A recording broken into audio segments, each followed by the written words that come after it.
Well, let's take a look at what is happening in the market, and things are not looking good. Starting off with the local bourse that has seen a sharp sell-off today. Of course, quite a number of things that markets are digesting there, including the South African Reserve Bank coming out with its latest interest rate decision. They are holding the repo rate at 8.25%. Of course, another big risk event, of course, we went to the polls yesterday. So those results are coming in, and markets a little bit worried about instability and volatility going forward, as it looks like the ANC might lose its outright majority, but also come out with a less part of the market than markets had anticipated. But let's take a look at what is happening. Of course, I mentioned those sharp losses over there of almost 2% on the All Share, the Resources 10 complex there, declining almost 0.6%. Financial 15 carrying the brunt of those losses there.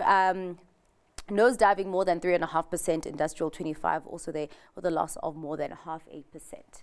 Let's take a look at what is happening with markets stateside, and on that front, of course, we did have a GDP coming out less than what markets had anticipated there for the first quarter, but also one of the companies driving down those markets is Salesforce. We did see that share price tumbling about 20% as it missed on revenue in its first quarter, but also posting a softer guidance on that front. So a sea of red over there.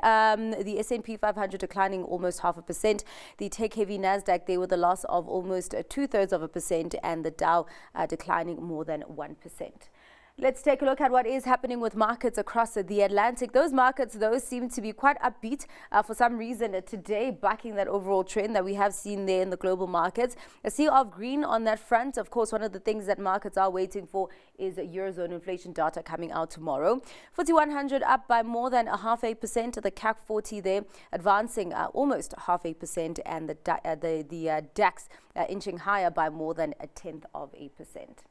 Let's take a look at what is happening on the currency scene, and we start off with how the rand is doing against some of the major currencies. We have seen some weakening coming through to the local unit by 0.83% against the US dollar at 18 Rand 59, against the pound at 23 Rand 69, and against the euro at 20 Rand 16.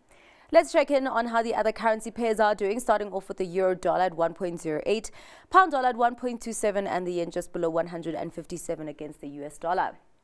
There is more analysis on those moves after the break. Stay tuned.